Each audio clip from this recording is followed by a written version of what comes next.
So first thing I want to do is I want to take you to Humanitec's homepage /reference-architectures. So you have an idea where you can find this stuff on your own if you want to. Talk to a platform architect. That's possibly me. If you want to talk to me, push the button and we see what happens.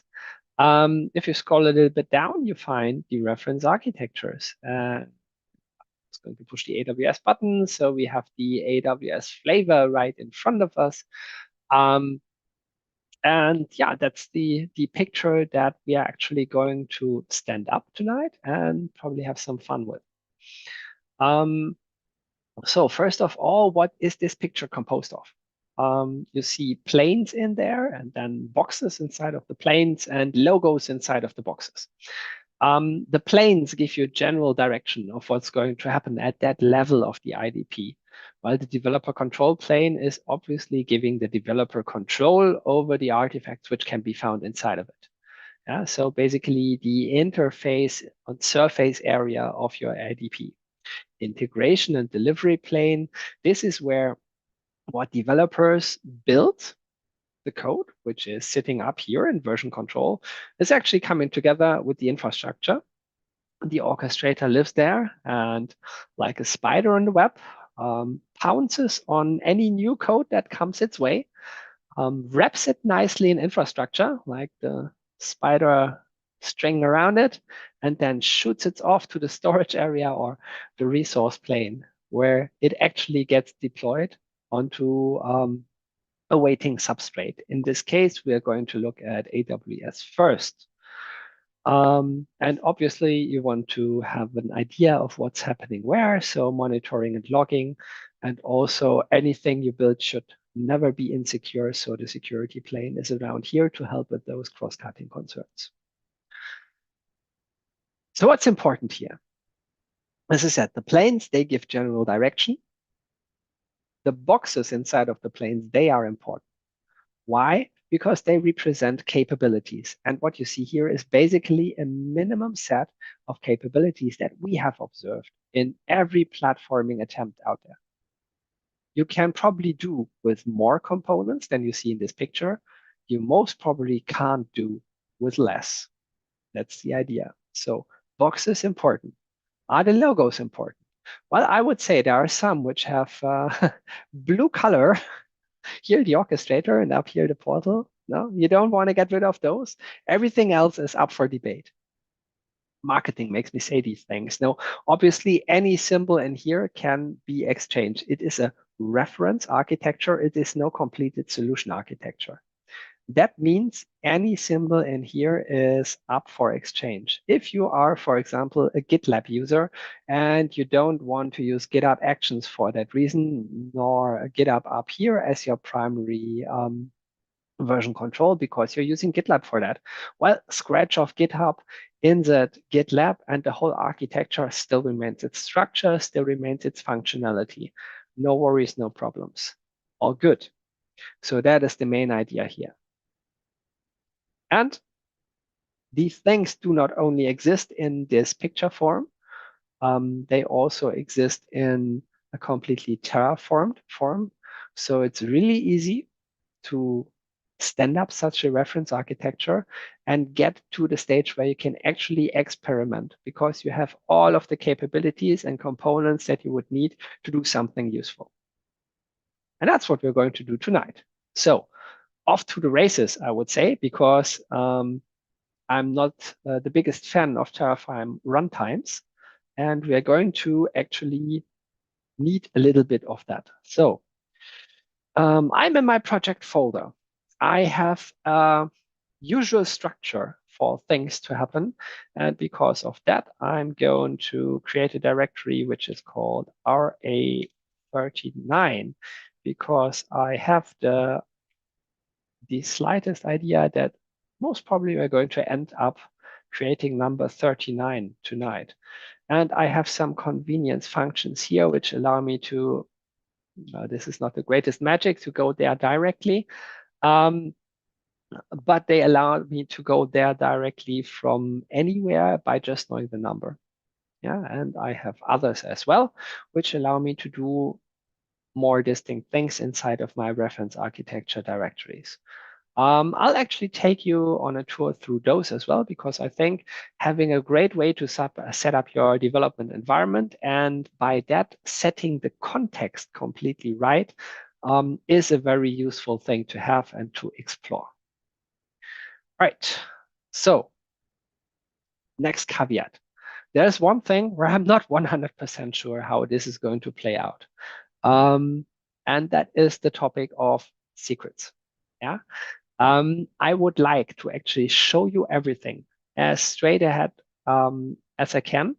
There will be a few parts where I need to insert secrets into configuration files. And I don't know yet how I'm going to do that, but most probably you will not see those secrets. And after I put the secrets in, you will not see those configuration files anymore.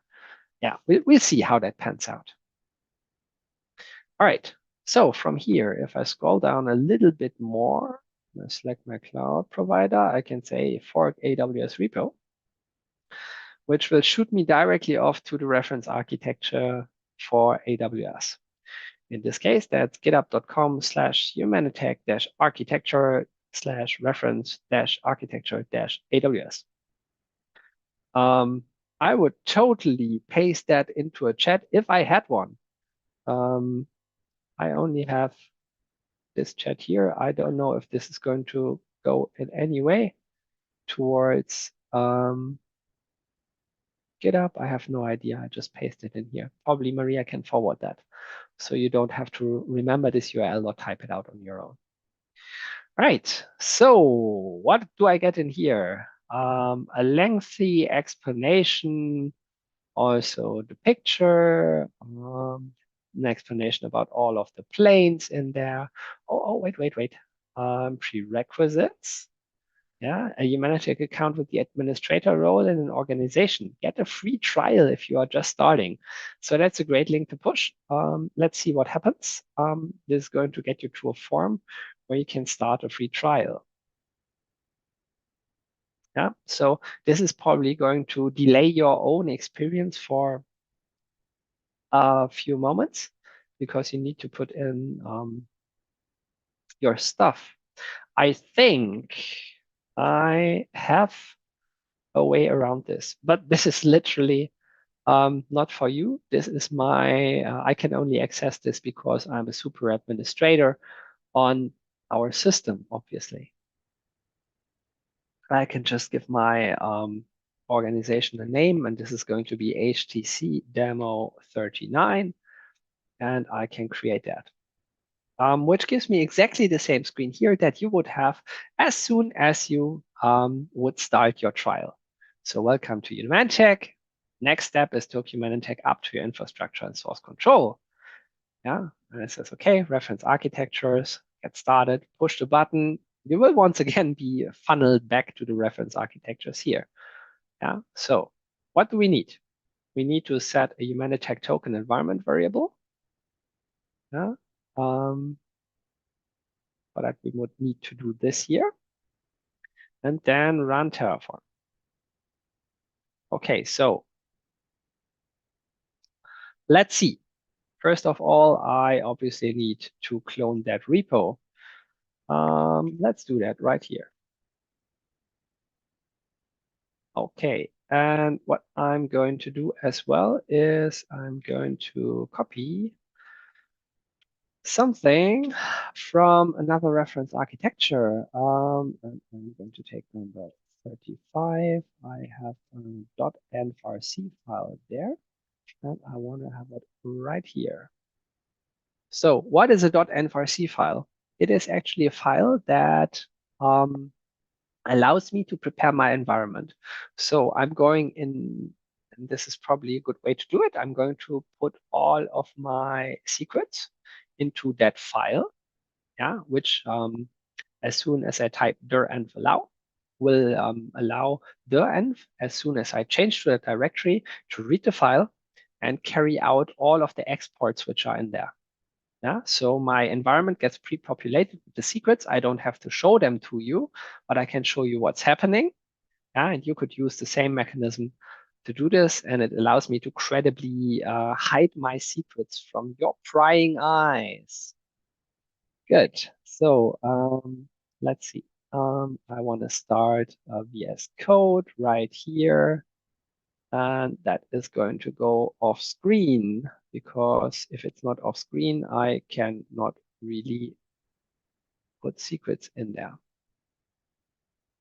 So once again, what I copied myself, no, I didn't do this. What I copied for myself was the export Humanitec token. And now the question is, where do I get that token? Okay. So off to Humanitec. As I'm, once again, a super administrator in this organization, and you will be too in your own trial, you can see everything here. And one of the points is service users. I'm going to create a new service user, which gets the amazingly creative name of CLI, and who's going to be an administrator. There are different roles here as well. Administrators can obviously do everything. Managers can do destructive actions inside of their own applications. Members can do non-destructive actions inside of their applications. And artifact contributors are a special role. They can contribute artifacts to the internal repositories, which means they could upload a new image, or they could create a resource definition, stuff like that. Once again, depending on their own scope. Only administrators can do everything, and we want to have a service user of that kind. Next thing is, I'm going to add a new API token, which is going to get the API token ID of CLI. And the same description, why not? It's going to not expire. And it's going to be an administrator token. And now the question is, will it be shown if I push this button? Most probably yes. So now I have to copy this over to my file. So it actually gets populated into my environment. And yes, I know that you can see that, but that is not a big issue for me. Why is that the case? Well, as soon as this stream is going to end, I'm going to destroy the whole AWS organization, the whole organization inside of the orchestrator. And I'm going to revoke the token before that. By just pushing this button, I can invalidate it. So hopefully nothing is going to happen anyway. Safety first, right? Okay, so now I have a token. I have a few other things that I need to set in my file, like the name of the AWS profile and the name of my organization. I actually have to, and that would be a shame, have to export my GitHub token and stuff like that as well. And these kind of things, they now are really secrets. I don't want you to see them, so good that I have this here at the side. Let me look for my AWS account. I have that in the password vault, and I have that and I need that because I need to have the account ID. And although I'm doing a few things off screen now, you will soon see what the outcome of that is. So first of all, I have my Humanitec token now. That's great. And I can type dir and allow here. That's great as well. And now you can see what's going to happen. So it's loading my env.rc file. And it says to me, error, no context exists with this name because there currently is no kube context with this name. That's going to change over the rest of the evening as well. Oh, by the way, let me possibly zoom in a little bit so it's more easy for you to read that stuff. And I'm exporting a few variables. One of them is the Humanitec context, Humanitec org, my organization's name, Humanitec token, yeah, and a few other things, as you can see here. Okay, so Humanitec org, you're going to need this one as well. How do you find it? Well, it's the name of your organization, and it's hidden up here in the URL. After orgs, there is the name or the ID of your organization, pardon me, because that's the difference. You need the ID, not the name. If your name is having any kind of special characters in it, the ID won't. Yeah? So you need to hunt for this ID and put it in there. Okay, great. So let's see how we go from here. Did I clone the repo? I think I did. So let's go inside of that repo and take a look around. I already have variables tf here, tfr is example. I could run Terraform from here, but I'm not going to do that. And I'll show you why. Why? There's also a directory called examples, and in there is with backstage. And if I look around here, I can see that once again, there's a variable with tfr's example, everything in here. And yeah, and this is exactly what we're going to do. So why is that the case? Well, I can show you. Yes, open the repo. Why not? Right. Why am I going to do that? If I look at the README MD here, let's look at the README MD in GitHub. So this is the main README. If I change to the examples with backstage directory, I will once again get the README here, and it has the same prerequisites as the base reference architecture. But I need the GitHub organization on top. Yeah? And I'm going to get an installation of Backstage with that. And wait, over here. Why do I need that? Because up here it says just Humanitec portal. We're going to have Backstage today as well, just to show you how easy it is to get there if that's another component that you desire as part of your platform's architecture. And also to have the whole thing. Yeah? GitHub organization is only included in this example and a few other things. So this is going to get you completely operational, and we're going to stick to this one. Okay, so a GitHub organization and permissions to create new repositories in it. Go to organizations new. Okay, great. Let's copy the link, and I'm going to create a new in private window. And the reason for that is, as soon as I go here, obviously it asks me to log in, and I'm going to log in as a specific user. And creating a free organization is going to be completely okay.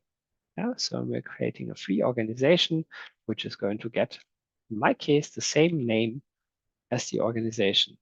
And I'm going to put support, whoops, support at humanitec.com in here. It belongs to business, Humanitec demo. Yeah, totally fine. I need to verify my account. Do I feel like a human? That looks kind of right. Submit this. Ooh, okay, check. Next. So I don't invite myself here. I'm going to skip this step.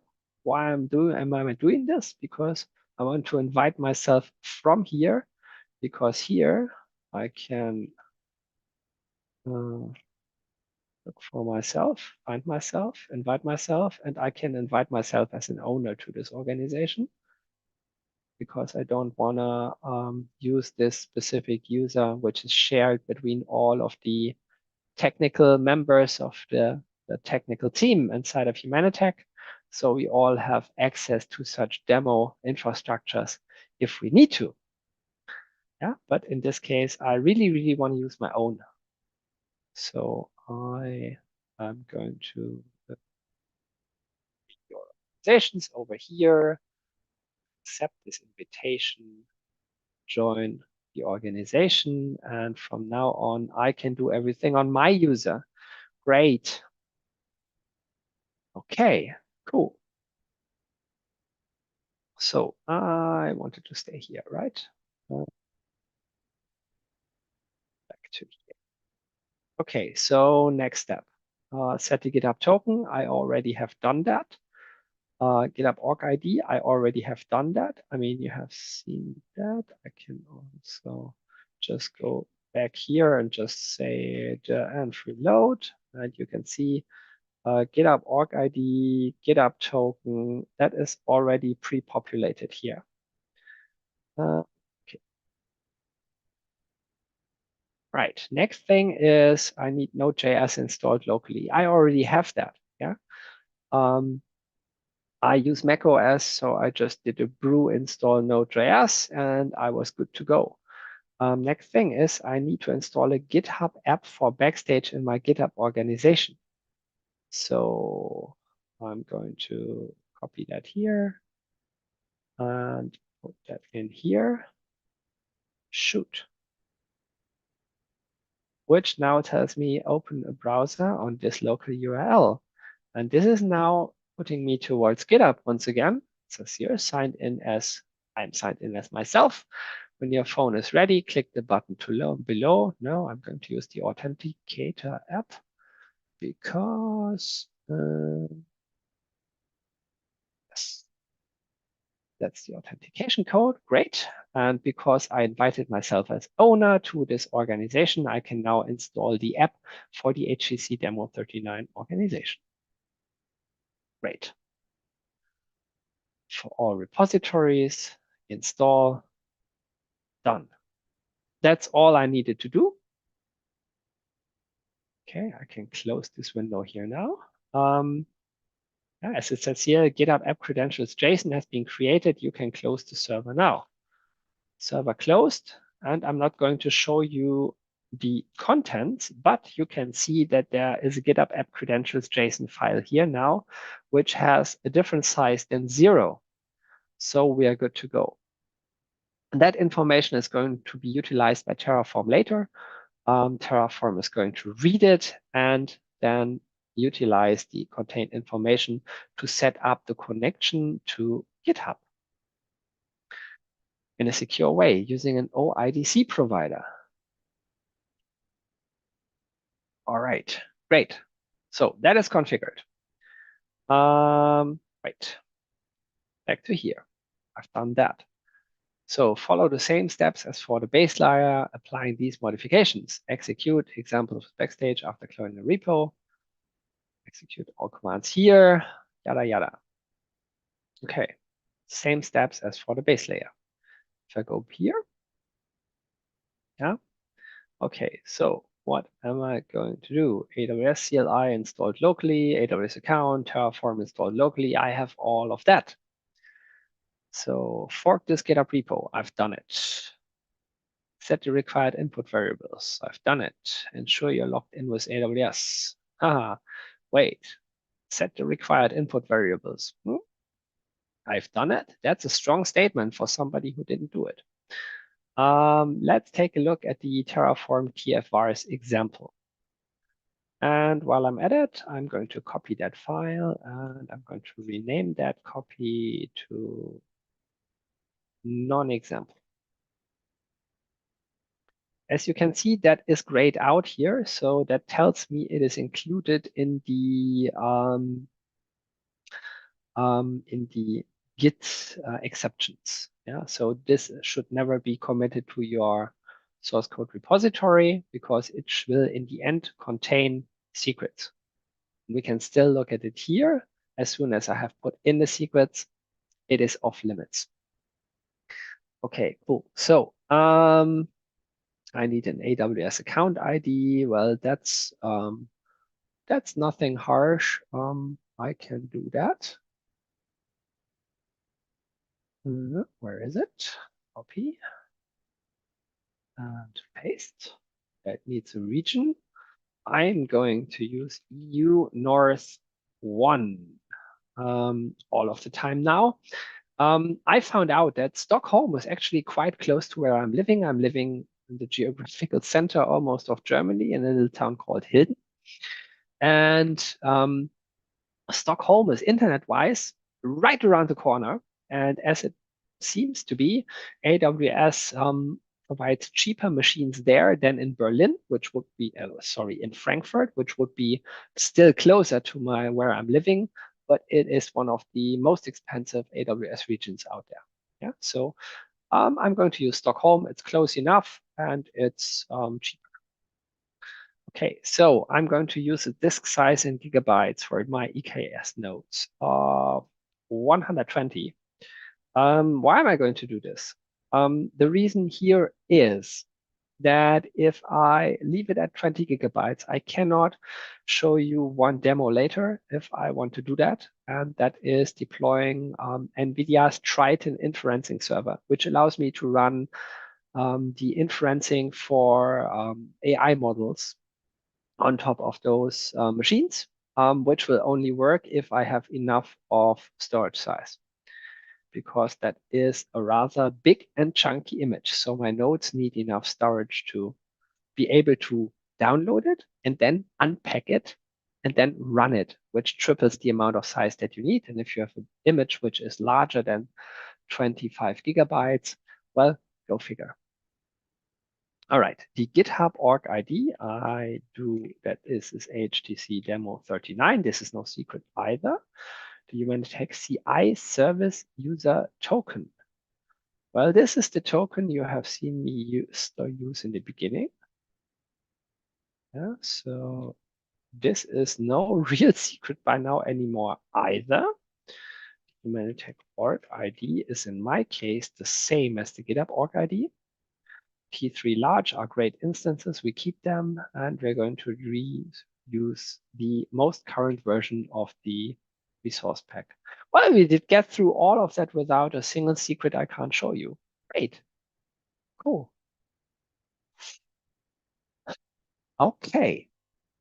So required input variable set.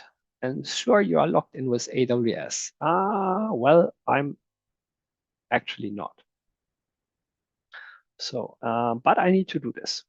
So how to do this? First of all, once again, I need my secret manager to get me up to here. So let's log in here.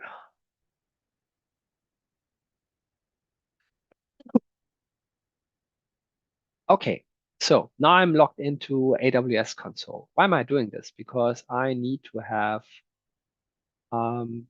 the IAM, so the identity and access management.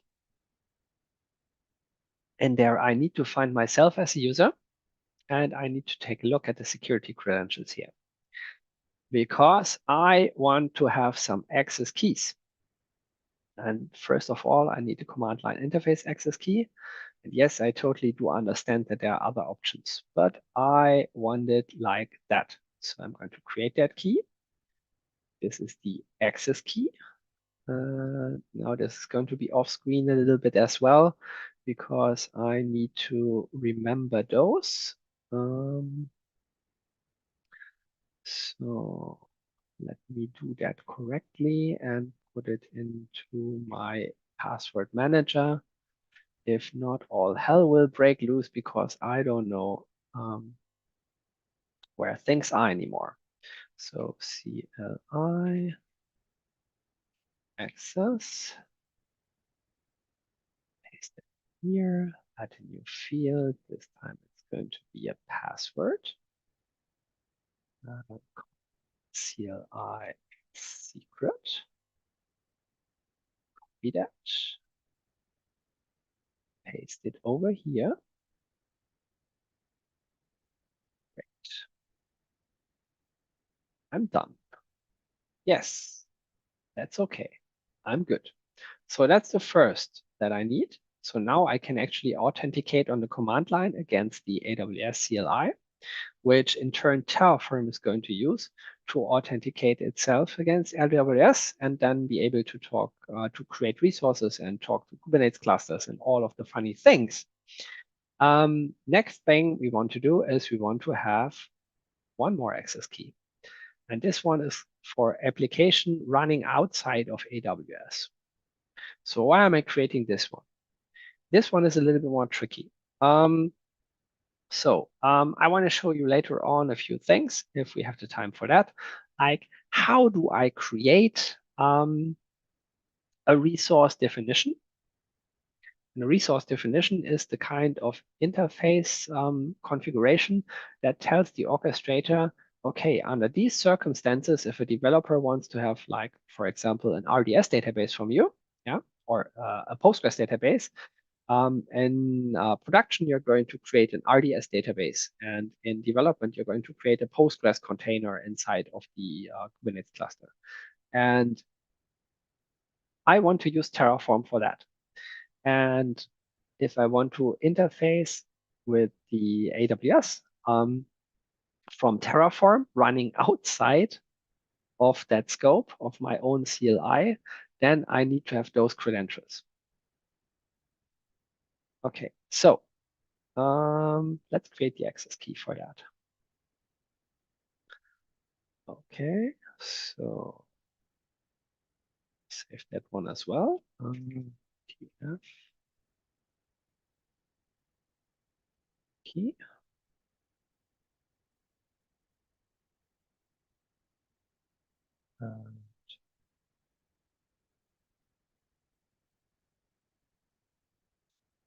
Secret. Save that. Done. Yes. Great. Now I feel better. I have all of the access right here inside of AWS that I need. Why do I not go ahead and do more here now? Well, the reason is I have one user which can talk to the cloud, and I only need that. All of the other users and credentials and IAM roles and everything, it's part of this Terraform package here. Yeah, and the good part is that I can configure all of that and let it run. And then we have at least 15 minutes together to explore the insides of the Terraform. So that's the reason why we're not looking at, okay, what is inside of main TF and provider TF and everything, right? We'll have enough time to look at that while Terraform is actually flying. And for that to happen, I only need one more thing, and that is Hey, Clemens, quick question here in the chat. Does AWS already have a way to automatic work with the IAM system? I am not sure what. Let me take a look at the. It's in the chat. Does AWS already have a way to automatic work with the IAM system? I'm not sure if I get that completely right. I guess that the idea is, or the question is that if our reference architecture, everything that's terraformed in there already has all of the means to work with the IAM system of AWS. And for that, the answer is yes. So I hope that was the question. I did get it right. If not, please just write again into the chat, and I'll be happy to dig further into that. Yeah, but as I said, we'll look at the Terraform soon anyway, as soon as it is configured and flying. So, and for that to happen, all I need to do is I need to spawn a new console window. I need to take that off screen quickly, because now I need to do, or I can start the process here, AWS. Login. No, that's obviously not a thing. What I wanted to do was AWS, what was it? Profile, create profile. I always forget that part. Damn. AWS profile. Jesus Christ. See, that's what live streams do to you. Suddenly you run into a blackout. And then it's good that you remember that you have documentation. So follow the quick start if you aren't. Let's take a look here. Okay. Here, it describes how to get your credential information for programmatic access. We've already done that. Yeah. So configuring using AWS CLI commands. And what we are going to do is we're going to do that. We're going to use long-term credentials. So AWS configure. That was the thing, configure. And if I don't have anything in my history here, wait. Well,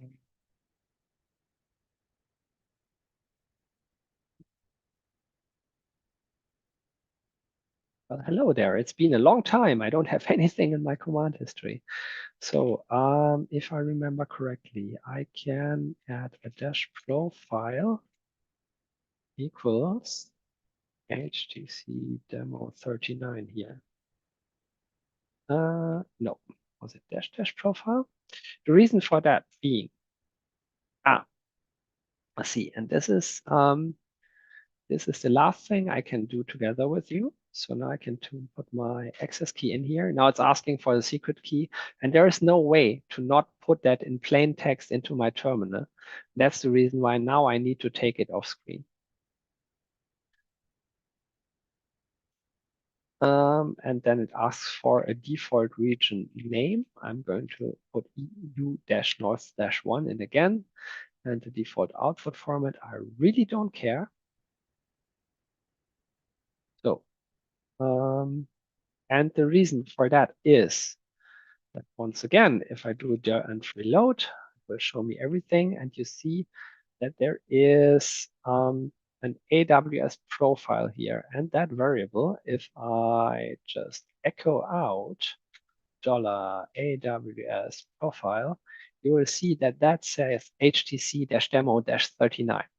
So by setting this configuration to the profile that has the name, I can now, by just CDing into the directory, use the right AWS profile, have my AWS utility configured to authenticate against the right subscription, and also have Terraform because that is set up in the right way. Let me quickly show you the yeah, obviously it's provider TF. And that is set up in the right way with the provider AWS, which just gets the region and that from the environment, yeah, and nothing else, which means the provider AWS will utilize the AWS profile and the CLI to get short-term credentials and authenticate using those against the cloud. And now it all clicks together. That's why my personal setup is probably a little bit more complicated than yours. You could do with just export and then the credentials and you'd be good. Okay. Okay, so let's see. Let's do a TF init, which is now downloading all of the modules and all of the stuff and setting up the storage provider and everything.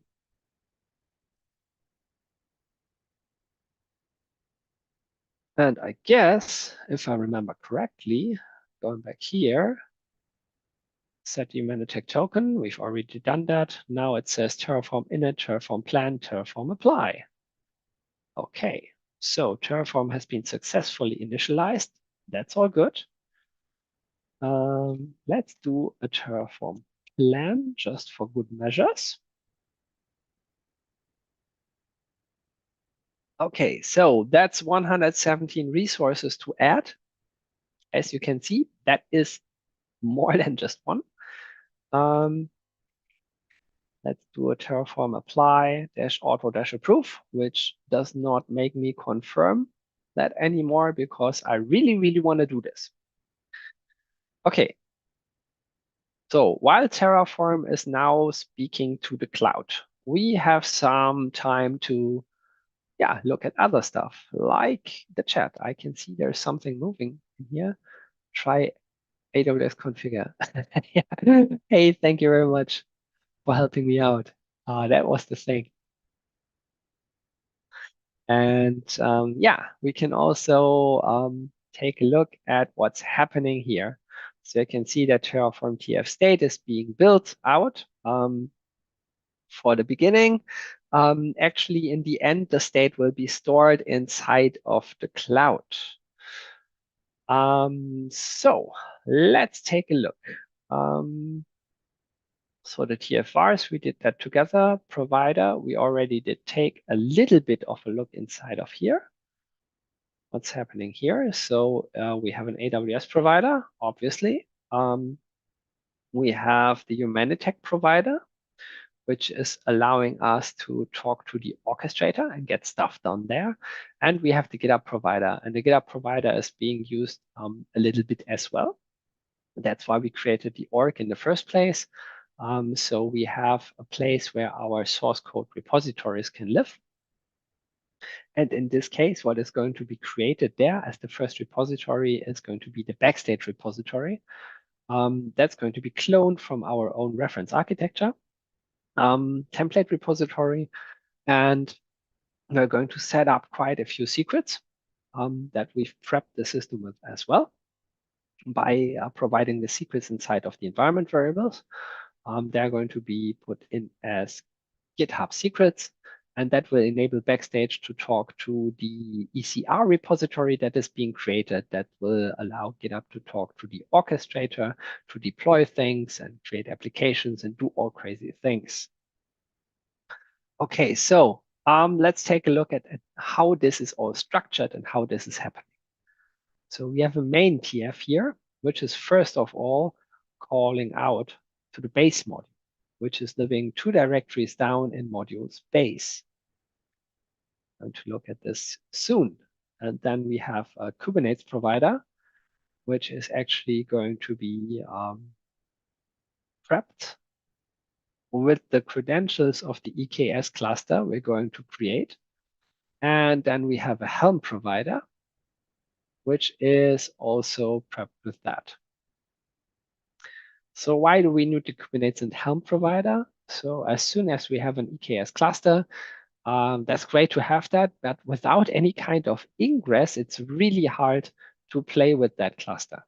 Yeah, so we're going to have a deployment of an ingress up there, and we're going to configure all of the stuff correctly in the orchestrator. Outside, Terraform is going to do all of that for us. So let's take a look at how and where this is happening. File, open folder.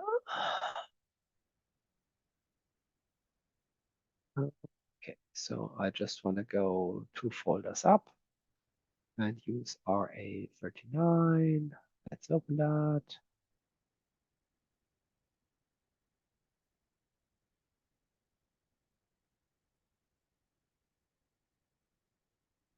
That didn't work at all. And why is that the case? Because I have that open in a different window. But I can now pull that window over here. No issues with that because I closed my env.rc file here. So no secrets are shown anymore. So inside of here is reference architecture AWS. So the root folder of the Terraform reference architecture. In here, we have a main TF, which has the required providers, Humanitec AWS, and is calling out to the base module as well. So how is that looking? We do have the modules, and we have inside there the base module. Once again, we have a main TF, and then some more. You can see that there's the AWS, the Kubernetes Helm, and Humanitec provider in there. No surprises there. And let's take a look at main, because that's going to run first. So the first thing is, obviously, we are needing an administrator access role. And that probably answers the question in a very straightforward way if the reference architecture is IAM enabled. Yes, it is. So we are also putting some tags in here as well. And we're going to create users first. So a Humanitec service user. And if I hop over here and not documentation anymore, but add the users, refresh that, you can see that the service Humanitec user has already been created by the Terraform running in the background. Yeah, it is currently creating the EKS cluster. Great, that's going to take a little bit of time, although it runs for 5 minutes already. It's going to need a little bit more. And after it's created the cluster, it needs to create the node group, which is going to take about the same time. Okay, I'm not going to step through every resource that is being created because we now know 117 it is. The interesting part is, so you're getting a discrete VPC and EKS cluster. It's all IAM enabled. It's all happening in private subnets as far as it needs to be. It's all IAM role enabled. And yeah, that's not the longest code, but there is more to come. So there's a meta, which is using collecting data about the Nginx ingress controller, which is being deployed by the Helm release. Yeah. And there is also the part which says Humanitec TF. And in Humanitec TF, it is actually using our own Terraform provider. So Humanitec resource definition is the type to create resource definitions inside of the orchestrator. So I already said this is the interface or the glue code between the desire of somebody and the actual creation or wiring of that desired thing. Let's take a look at the orchestrator quickly. Oops, this one, to see how that is looking like. Oh, see, we already created a backstage application in here. So our first application is there. And the window already disappeared as well. And the reason is that if I look here at the resource management, I can already see the first resource definitions, which are not starting with default Humanitec. All right, so let's take a look, for example, at the backstage Postgres. So such a resource definition always consists of matching criteria. So in this case, if the application ID is backstage and the resource class is default, so application ID is backstage targeting just one application, very narrow targeting, yeah, then use this configuration. And this configuration means actually write out a Kubernetes YAML file as part out of the deployment, which is deploying a stateful set and running a Postgres container. So basically an in-cluster resource for development environments, that's plenty good enough. You probably don't want to have that in a production environment, right? But for a development environment, that's cheap, it's fast, it's good enough.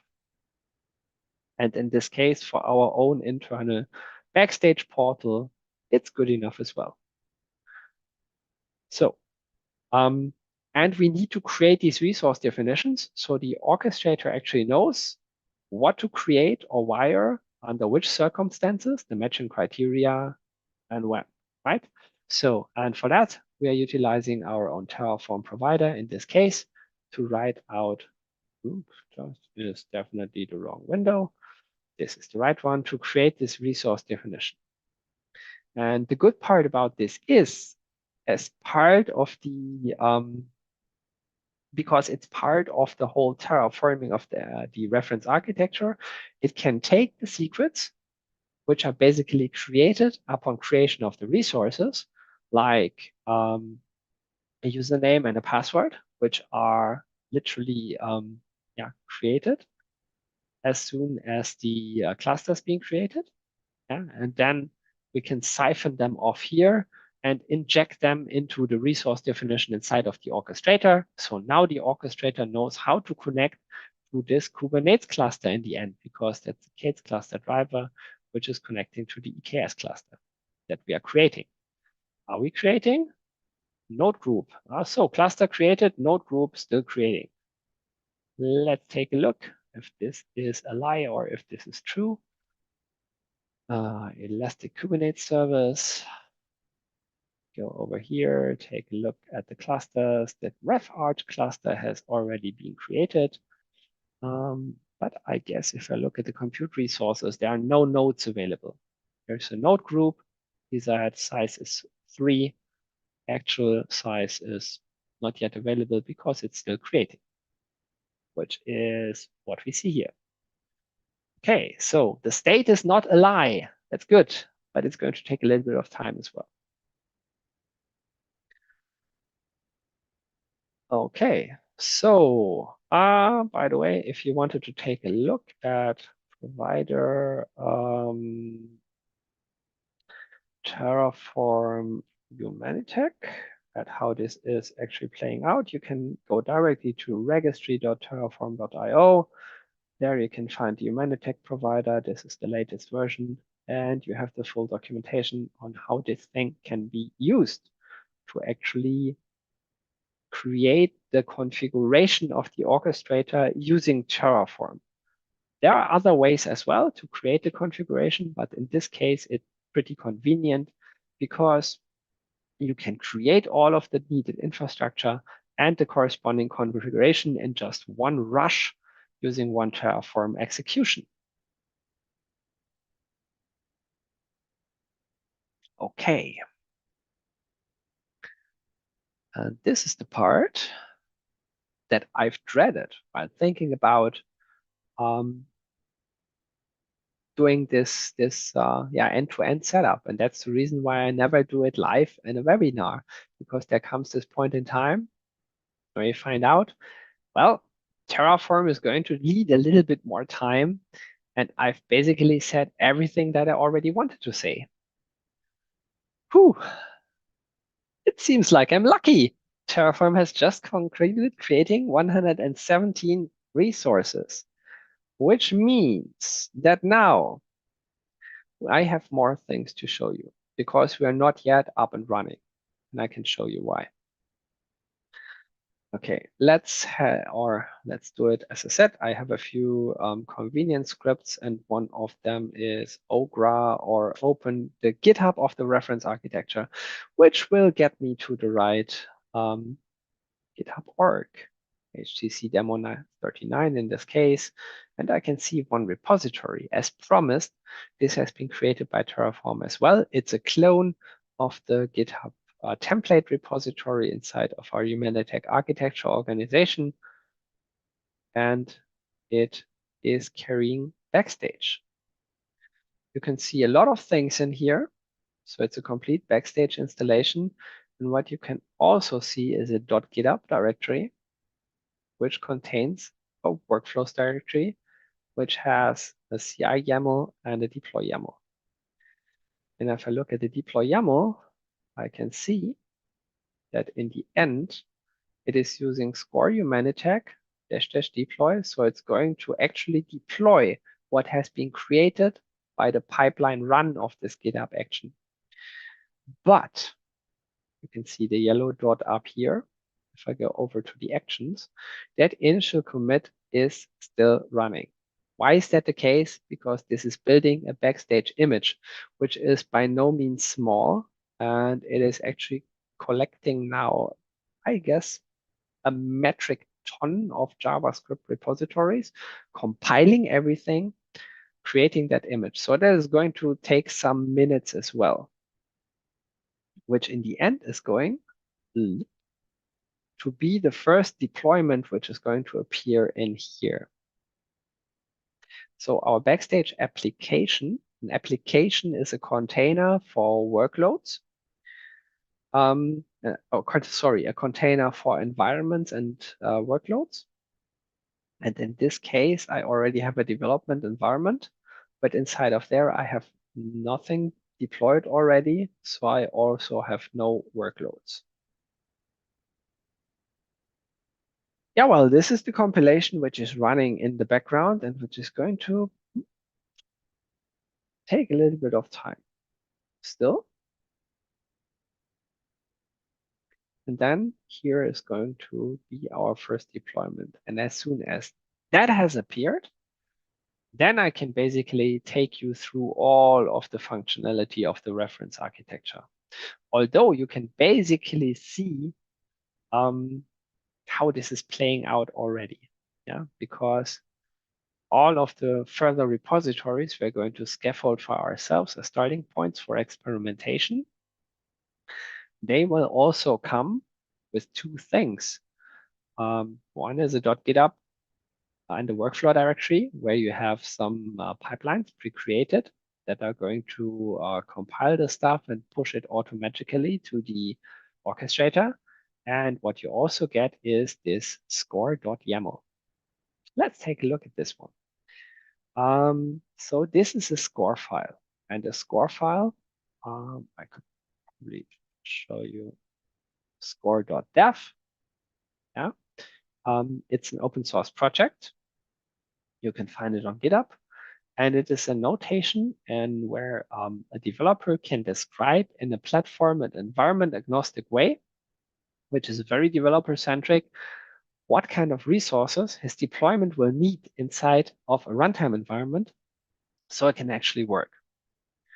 So in this case, we are actually deploying a backstage container, which is needing the node command to actually start something. There are some arguments passed over as well to that startup command. So a few limits and requests are set so that thing gets the right resources. And you can see it gets also quite a few variables passed in. And the interesting part is that those variables are partly filled by the orchestrator.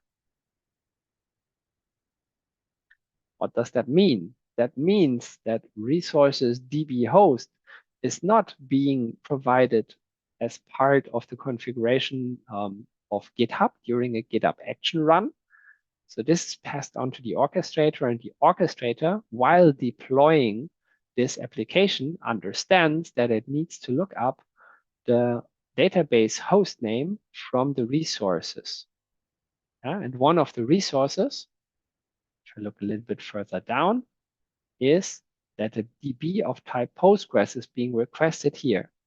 So we need a DNS record because we hate typing IP addresses. And we need a Postgres DB. And the configuration on how to connect to that Postgres DB, host, password, port, and user, are being injected by the orchestrator at deployment time. And because of that, I do not need one version of this file per environment. I just need one version, and the orchestrator or the platform is taking care of providing the right configuration at deployment time. So I, as a developer, do not need to reason or care about this anymore. Okay, so all of that is happening here inside of the score file. And as Backstage is already a bespoke a bespoke application and workload, there's a lot more happening in here than in the usual application that the developer creates. But you will see that as soon as we finally have that yellow dot removed. I don't know, probably, oh wait, it's green. Let's head over to the orchestrator. Deployment status, running, great. So you can see that was deployed by CLI, CLI being our service user that I put in as the configuration. And because of that, it was passed on as configuration into, I can show you that over here. And the settings of the organization, there are the secrets and variables for GitHub Actions. And if I take a look down here, so organization secrets, there's the Humanitec token.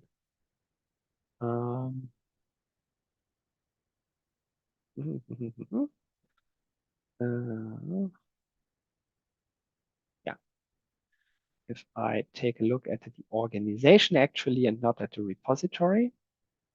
So once again, secret and variables, actions, then I can see that there's the Humanitec token, which is being passed on. And because I have the Humanitec token here, that will or allows my application to talk to the orchestrator, or allows GitHub to talk to the orchestrator as part of the GitHub action run, and allows it to put that stuff in. Okay, over here we go. Initial commit, it's been done. And now I could try and hunt down on how to access my first workload, right? I could go into the workloads. Then I could look at the resource dependencies. I can find the route. And I can see that there's an interesting, horrible name for the DNS record, which was automatically generated. Or I could just, once again, type in this case OBRA, which means open backstage for this reference architecture.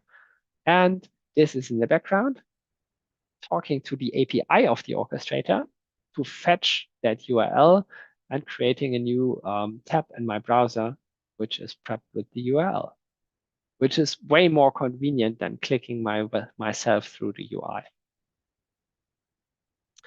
Okay, so now I can see Backstage owns itself as a component. That's great, but pretty useless.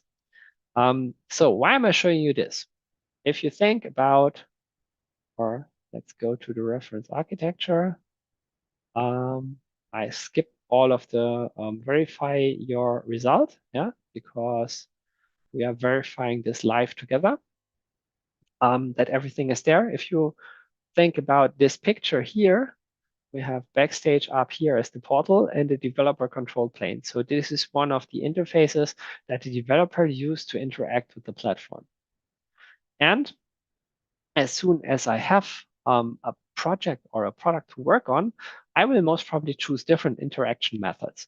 But for starting a project, that is the right way to go because I have this little blue create button up here. And our Backstage installation comes with two templates.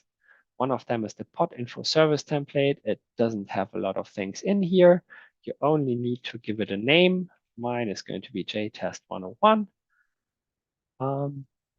And so I can create myself a starting point now. Yeah? That is going to actually create everything that I need. And one of the things that I definitely need is a repository in GitHub. Once again, you can see my JTest 101 pod info project got created in my HCC demo 39 organization. It once again has a score YAML. This time it's going to look a lot more, a lot less bespoke than the last one. Yeah, because the image is going to be set by the pipeline. Hello world, as every good demo, right? DNS record, routing, that's it. No further infrastructure is being requested here. And that's it, right? Inside of the Docker file, which gets built is just, hey, take this thing here from Docker Hub and use the latest one and put it in there into the image and you're good. And we have a deploy YAML, a GitHub action, once again, which talks to my ECR repo after logging in. And in the end, uses score Humanitec, which is the score implementation. So the notation score file gets compiled by the implementation, in this case, score Humanitec, into the target format that your platform understands. There are different score implementations. You could, for example, use score compose to turn that into a Docker compose file and deploy it locally, have really quick local turnarounds, or you could just use score Humanitec, like here, to talk to the orchestrator and let it deploy something. And as we're using, once again, -- deploy, exactly this is happening. Right, cool. So this is actually building the application, talking to the orchestrator to get it deployed. Everything is in here that you could or would need. There are a few things in here as well, which you can basically ignore. Yeah? The catalog info and the Humanitec apps YAML are just for Backstage. We have a README MD. Well, that one is obvious as the git ignore. There's also a Humanitec score YAML. And if you look into this one, it will just say, hey, please use the default module profile. Nothing else. So that is, why is it not in the score file? Because that's a platform specific extension. that you want inside of the orchestrator to use the default module as the basic profile for your workload to be deployed upon is of no concern to Docker, for example. So if you use Score Compose, it will ignore the Humanitec specific or platform specific extension that's not meant for the platform it's respecting or representing. Yeah, and the score file is being kept completely platform agnostic due to that. All right. So now I've talked quite a lot, which means that if I go over here, I should now have my JTest 101 application. That's great because with this one, I can now start to play around. It is actually deployed. And if I go in here, I can find my route and I can flatly Dubuque Donnelly Dach. Yeah, that's exactly the name I had in mind and would have chosen myself. You can see pod info is up and running. Okay, great. That's nice. So now I have something to play around with. Cool. It's probably also HTC demo 39. Let's probably go over here.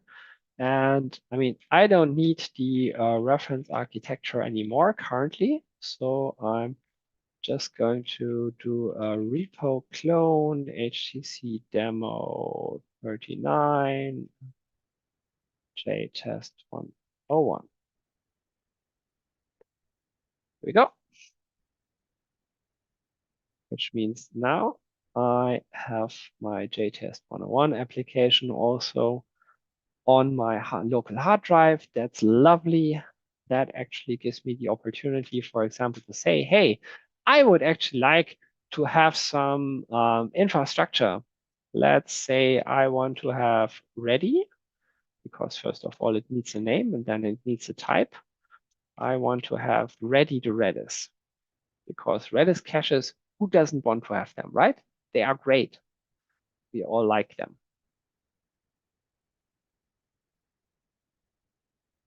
Probably with 1D. Sorry for that. Okay, cool. Modification. Yes, I want to commit that change. Edit Redis. I want to commit it. I want to sync that. And that now means I did something which is like worst practice. I did just push that to the main branch. And the only reason why I can do that is because the repository is set up in this way. There are a few things which are possible here, which usually wouldn't be possible, or which are not really respective for their, how to put that, for reality in this case. So that I can push to the main branch is just for me to be quicker in a demo situation. Yeah, which means that if I look at the GitHub action running here, added Redis has already run. It's done. Yeah. So I do not need to do a full pull request approval workflow. That is great. It also means that inside of the orchestrator, I can now see added Redis signed off by me, and I see a failed deployment. Failed deployment doesn't sound so great, right? But luckily, I was expecting exactly this. So why is this failing? Let's find out. If I go in here, it says cannot resolve resource type. No matching resource definition found for the resource Redis for the environment type development. Resource type Redis. Okay. So what has happened there? I asked for a Redis cache, but there's no resource definition yet. There's no way for the orchestrator to actually know how to create a Redis instance in this case. And if I look at the resource management, sure enough, if I filter for Redis, there's nothing in here. So let's change that. And for that, I'm going to actually copy from one of the other reference architectures. the demo directory to here.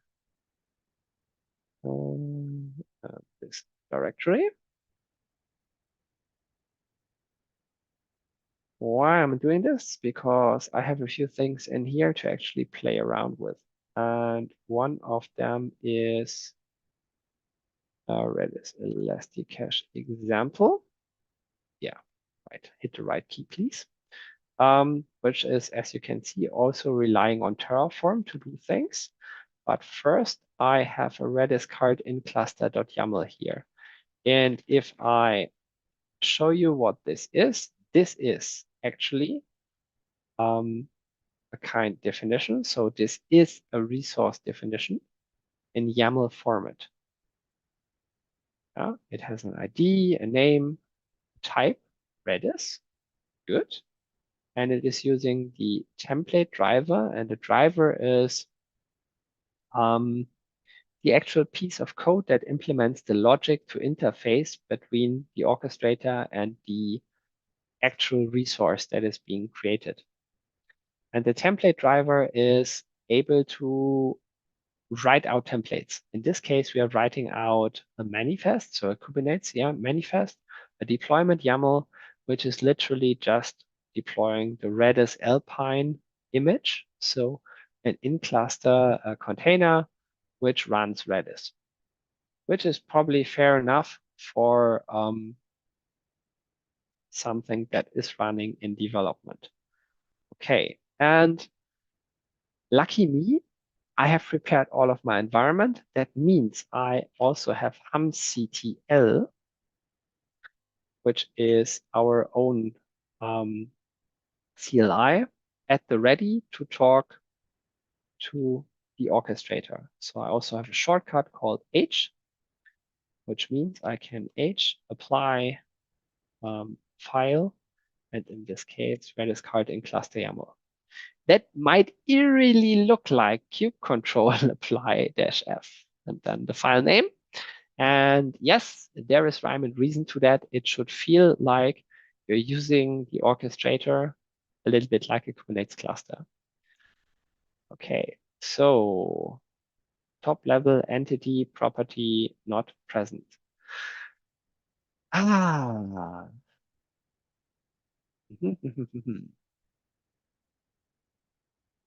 And the reason for that is that I have actually used a very old version of this resource definition.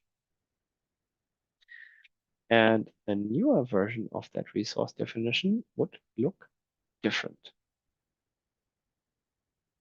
and would actually work, which is the best thing. Yeah, things that actually work are great. So how to fix that?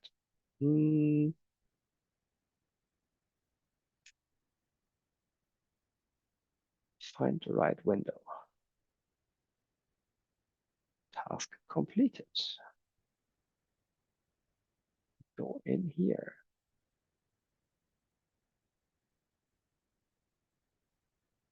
And find, see, I didn't sacrifice enough to the demo gods this morning. And find the thing that is actually broken. So what did it say? It says top level entity property not present.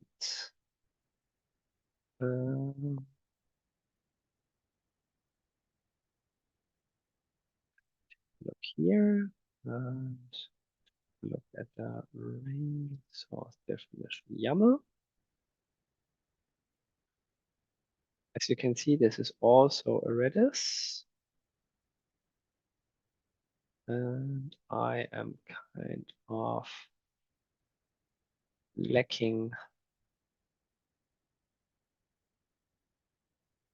stuff here as well. Ah, okay. Why do I have a working one? Because I don't want to fix that now and type out all of the stuff. Um,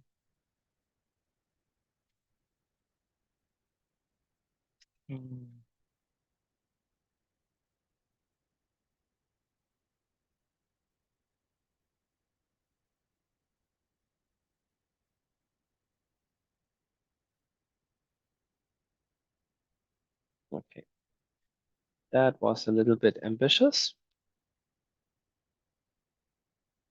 Okay, inside of there.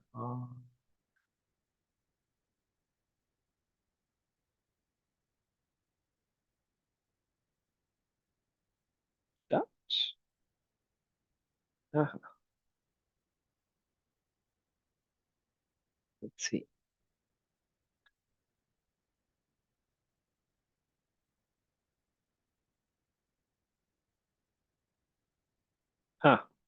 And this is an old one as well. So let me grab the right one. And that is most probably going to be from GitHub, from where is, yeah, from Humanitec demo, or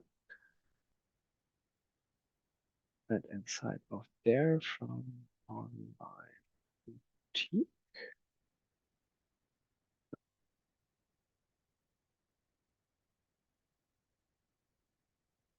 So this is now one of our more private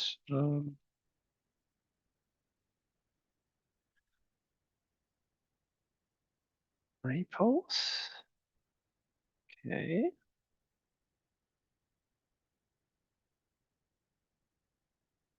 Inside here is in cluster Redis. See, there it is, entity, and that should actually work.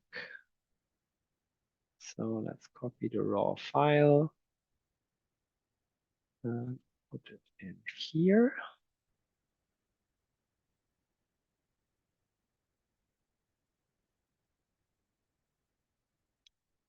That. And try again.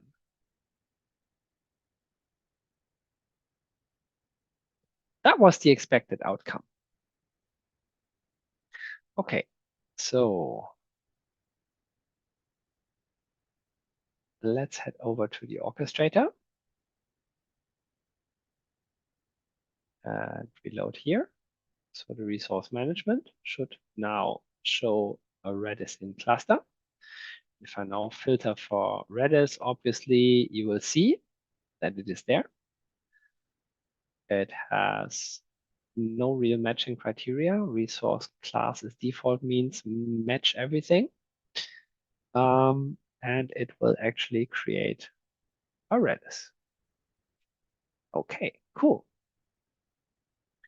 So now that I have something, let's see if I can fix my deployment by just pushing that redeploy button.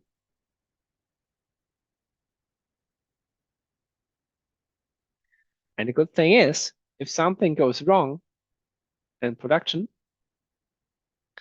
or anywhere where it hurts, that redeploy button has saved more people than I can count already. Why is that the case? The orchestrator keeps track of all of the deployments you ever did. So if my fix was actually really, really broken and I would need to roll back to safety, this one failed, I could need to roll back to safety. I could just push the redeploy button down here on that initial commit, and I would drop all of the changes and go back to safe territory while being able to, find out what the problem is, fix it, and then apply it. Okay, and I can also see, like, hey, if I want to diff the currently running version fix against this one, there is no change. Yeah, but if I look at the old one, I can see, hey, somebody added a resource of type Redis. Who did that? Right? And also a different image was deployed because the GitHub action is creating a new image every time. Right, great. So now I have a Redis cache up and running. That sounds good, right? Right, kind of. It is an in-cluster container, and it is ready to Redis up here. So it is great for development. I don't think for a production case that would be a good thing. But what we've already seen is it is quite easy to create resource definitions as soon as I have understood how they work. Yeah. It is for sure more easy if you have a pre-created resource definition that you just need to import, right? But the gist is you can actually configure the orchestrator completely in code, right? Usually I would have my resource definitions all under version control in the source code repository in the same way that I have my application or my infrastructure creation IAC code all under version control. And I do not create things manually with the CLI like I did it here. This is just for demo purposes or for exploratory sessions, right? Like we are doing here, because most probably you want to stand up such a reference architecture as the first shot, and then you want to play around with it, right? And as soon as you start playing, you will understand more deeply how it comes together, what kind of things you usually tie in a little bit more, like resource definitions go under version control, which gives you also a great way to steer access, who can read the repository and find out how things are being created, who can commit to the repository and change or create new resource definitions. Yeah, is there an approval step necessary? Stuff like that. Yeah, you can have all of that there. Okay, so let's take a look at how this story would continue. Right? When we created our starting point here, well, I guess it would not stay like that. Our starting point in a real life scenario would have a staging and a production environment as well. Right? So let's look at environment types. I only have development right here. Right? So I could create a new one called staging. Give it a short description. Feeling very, very creative today. Let's create staging and prod. So now I have 3 environment types, right? And I could go over here to my application and say, hey, you know what? I would like to create a new environment. It should be a clone of my development environment. It should be of type staging, and it should be called staging. Let's create this. I can review and deploy it immediately because I cloned from development. So I know, it says here from dev as well, right? So I know that this is the last point in time, which is good in staging and in development, which was cloned over to my staging environment. Okay, deploying. Let's see if there comes a malfunction around while it's deploying. Might very well be. Who knows? Because we don't know if all of the matching criteria are set right. We also care for environments of type staging. But as I said during the beginning, I wanted to possibly show you a little bit more than just this one reference architecture. I wanted to possibly show you a multi-cloud version. And yeah, let's take a look if we can do this. And okay, so that's up and running as well. It's showing as unhealthy. Okay, why is that the case? It is backing off from pulling the image, failed to resolve a reference, 401 unauthorized. What is happening here? Aha, let's find out. I have a suspicion. And if I look at my staging environment, and if I look at the K8s cluster here, which is a shared resource, so it's shared between all of the workloads, I can see that this is the default Humanitec cluster, which is living inside of Google Cloud Engine. Google accessing an Amazon ECR repository, and our default Humanitec cluster definitely has no pull secrets for my privately created registry, right? So this is exactly the outcome I would have expected. Once again, the culprit is to resource management. Let's fix that quickly. I can go to my ref arch cluster here and see matching criteria, resource class is default, and environment type is development. Of course, that doesn't work, right? If I add a new criterion, environment type is staging as well. Well, now I can go back to my staging environment, redeploy that. And now for the deployment, it is most probably going, as I added a different matching criterion, not the default cluster, which is the fallback that is always chosen when nothing else matches. Yeah, it will choose the right cluster, and by that, making the thing run. But let's take it one step further. So how to do that?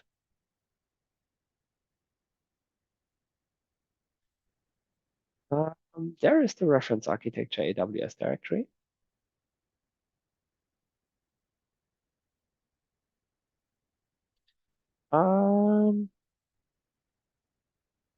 I could now clone the reference architecture GCP from GitHub. And there's only one reason I'm not going to do that. If I'm looking at the time, we have about half an hour before I'm going to get bad grades from Maria because I'm going so much over time. So let's see. What I'm going to do is I'm going to copy from my reference architecture 35, the reference architecture GCP directory to here. And once again, this is okay.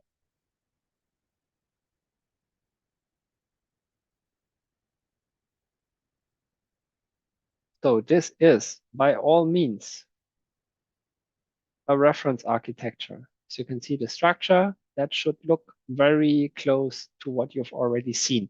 The one thing you can also see is that there's a Terraform TF state here. So I do not need to TF init, but I can run a TF plan because that thing is already configured. And as you see, this time I'm not going to the example with backstage directory.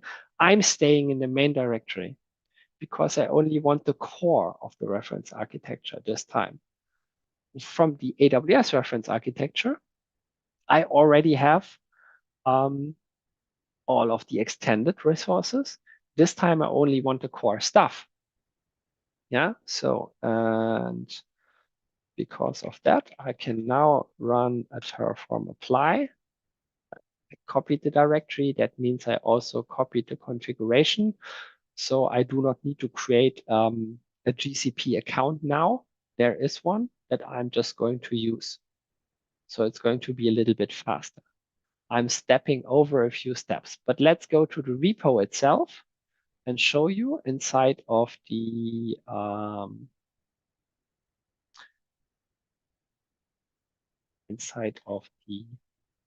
documentation, what I'm stepping over here. So this is looking eerily similar, right? But this time it's an artifact registry. It's a cool Google Kubernetes engine. Yeah, all of the stuff coming from Google, not from AWS. Oh, sorry. And right. So description of the planes. This time I need a GCP project, a G-Cloud CLI installed and configured. So fork this GitHub repo. I've done that. Create input variables. They have been set. Terraform init plan apply. Okay.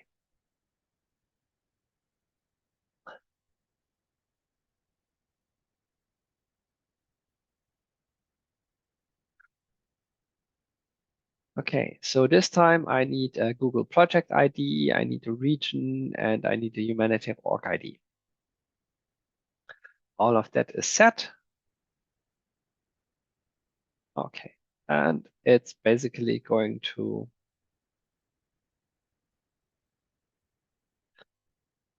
get me that. Okay, the Kubernetes cluster is still creating. But the gist of what I'm doing here is later in the orchestrator, as we can see, this is up and running. I can take a look at the kube cluster. This time it's my RefArch EKS cluster. Great, which means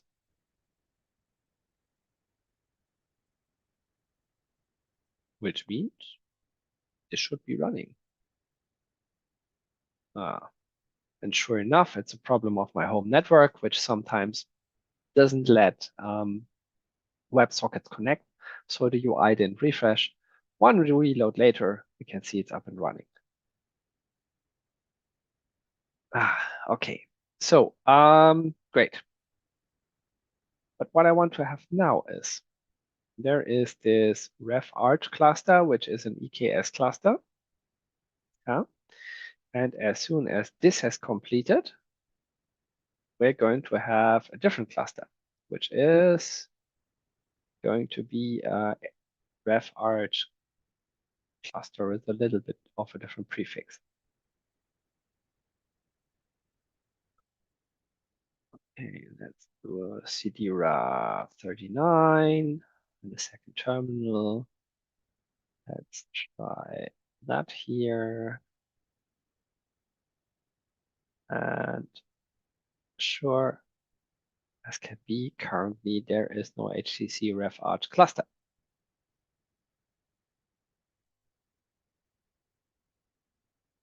Not yet.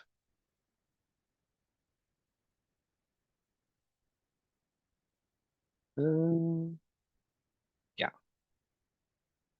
right. Projects. Without a plus sign. Projects. Was it really project list? Too many CLIs. Projects list.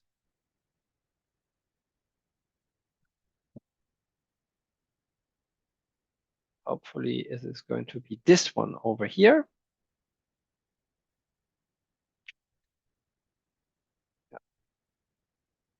Where all of the infrastructure is being summoned. I guess yes.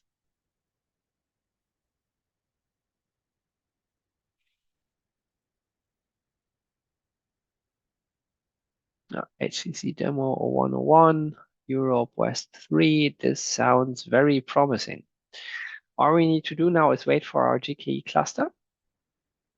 And then we're going to have a second cluster here. Yeah, so, and then I can go ahead and change the matching so that in my staging environment, I'm going to not deploy to AWS, I'm going to deploy to GKE. Okay, that's interesting. So what else do I need to do? I need to do one more thing for this to actually work, because I don't want to change all of the build pipeline and all of the image storage. I actually want my GKE cluster to be able to pull from my Amazon registry. Yeah, and I can just go to registries over here and add an Amazon Elastic Container Registry.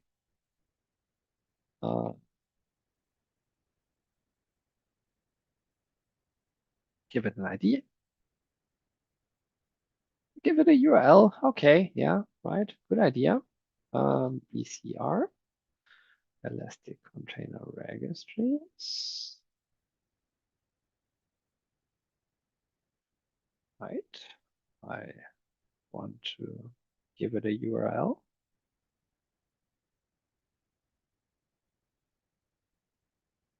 So, yeah. Give it an access key. And also give it a secret. And I hope this is now not going to display the secret. I really have no idea. Let me take that off screen quickly. Obviously. Yeah, sure. Sure, it was displaying the secret.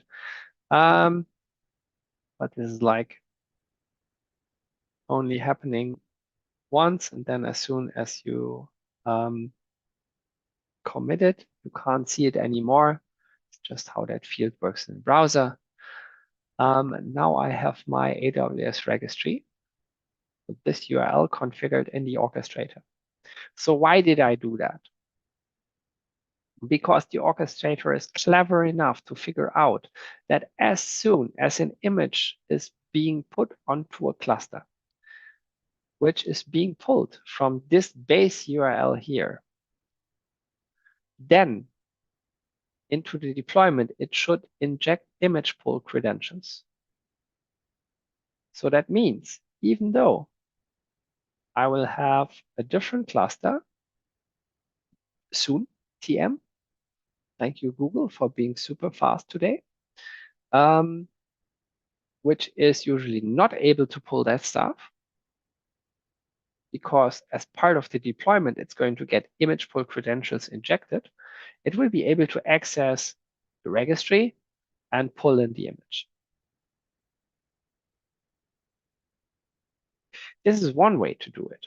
What I could have done as well is to actually go ahead and modify my build pipeline and say, hey, when that stuff is being built in CI and GitHub Actions, I do not just want to commit this to my AWS registry. I also want to push it to my GCR, like Google Cloud Registry, or Google Container Registry, sorry.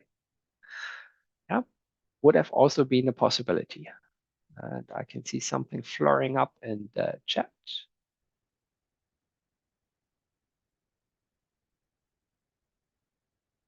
Ah, hey. Parent duty calls. Yeah, I'm also part-time off parent duty for the moment. Let's see if my kids are still awake when the stream comes to an end. I hope not, but who knows? Depends a little bit on how fast Google is.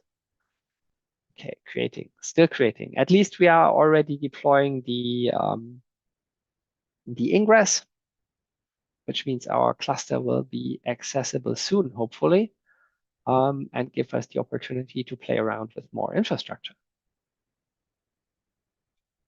So taking a look back at this picture here or this picture here, what I'm currently doing is I'm basically, or let me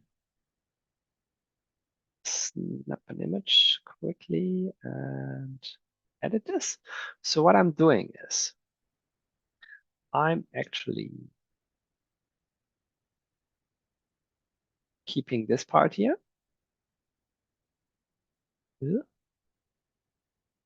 And I'm keeping this part here. So this was part of my run in the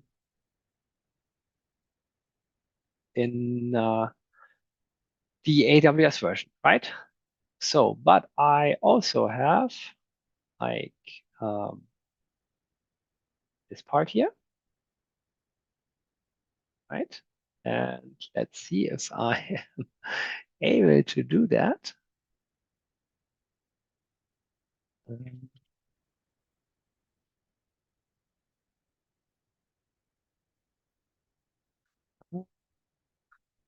Right, cool.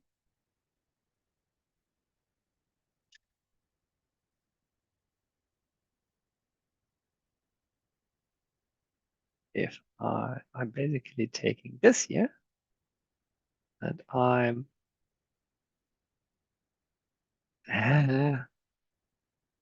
hello.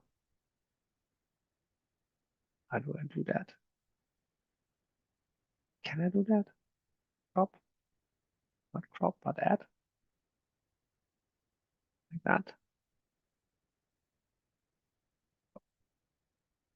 Okay. Ah.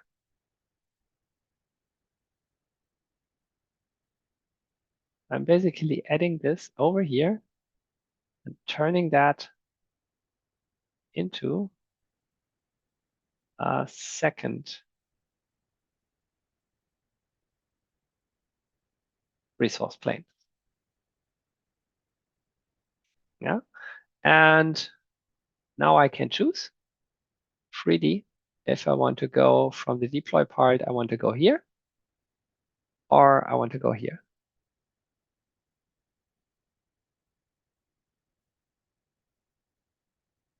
Okay, that's like a really rough sketch. Anyway, let's save that, keep it. Probably Maria can use that later.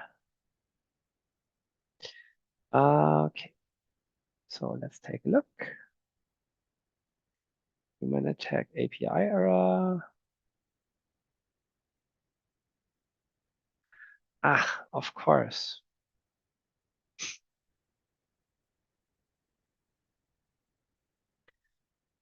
Right.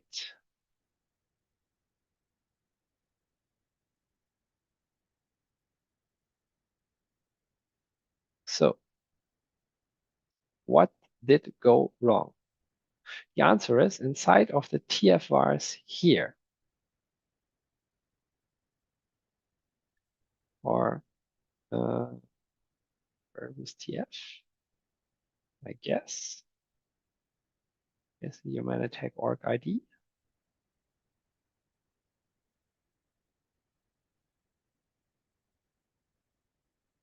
And here's the Humanitec org ID, and you can see this is HTC demo 38. That won't do. That's the problem. Okay. And now I just hope that the thing is not going to recreate everything, but it's just going to create the resource definitions. Yes. Thank you very much. Sorry for that. Oversight on my part. Okay, so if I refresh now, I should have my ref art here, and I now have a few more resources, including my GCP cluster. And let's go in here and say matching criteria. Aha, it now says environment ID is GCP and environment type is development. Let's add new criterion and say environment type is staging. Save. And now it immediately says, hey, wait a moment, you already have the same rule defined for a different scenario. Okay, cool. Let's add another condition. Let's say the environment ID. So the name is GCP. And save this. So now it mimics the development here. Go back to the application and let's create a new environment. I want to clone from staging. It's going to be a staging environment, but the ID is going to be GCP. It's created and deploy it.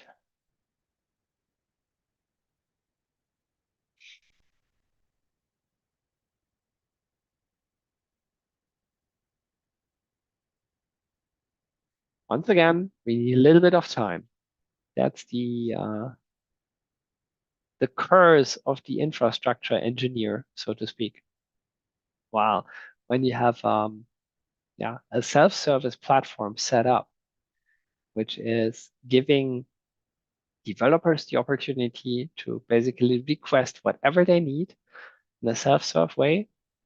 And as long as they stay on the earlier levels of your street to production, your golden path, then most probably everything is like in cluster containers. It deploys everything really fast. So you just push a button. Seconds later, you're off to the races.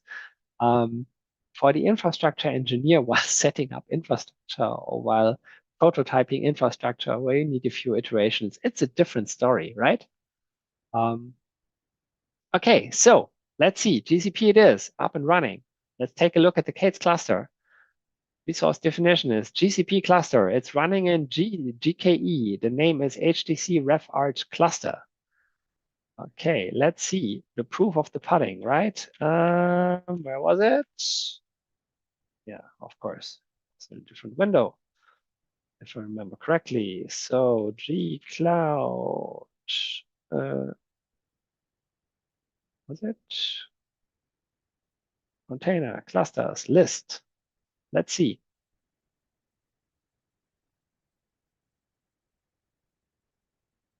HTC Ref Arch Cluster. HTC Ref Arch Cluster. Project ID. Okay, so probably I'm asking inside of the wrong project. Selena, clusters, list. Ah, right, great. I'm inside of the wrong project. G Cloud projects list. G Cloud projects list project.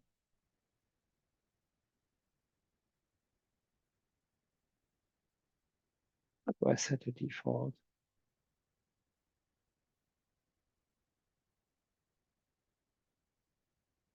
Okay, that's just.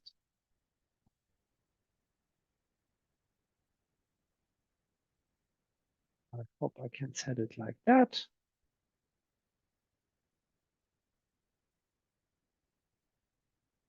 Ah, here we go. HTC Ref Arch cluster in Europe West 3. There we go. Status up and running. That's what I wanted to hear. Great. Okay, so this is up and running. If I go into my workload, it says one running. Let's take a look. That's definitely a different URL. Up and running. And let's take a look at the last one. Did I close it again? Oh, I think I closed it again. Okay. Hassel, Douglas, Dubu, or whatever. Let's go to development. Take a look here. This was Flatly, Dubu, Kawalchi, Donnelly Dach. Okay.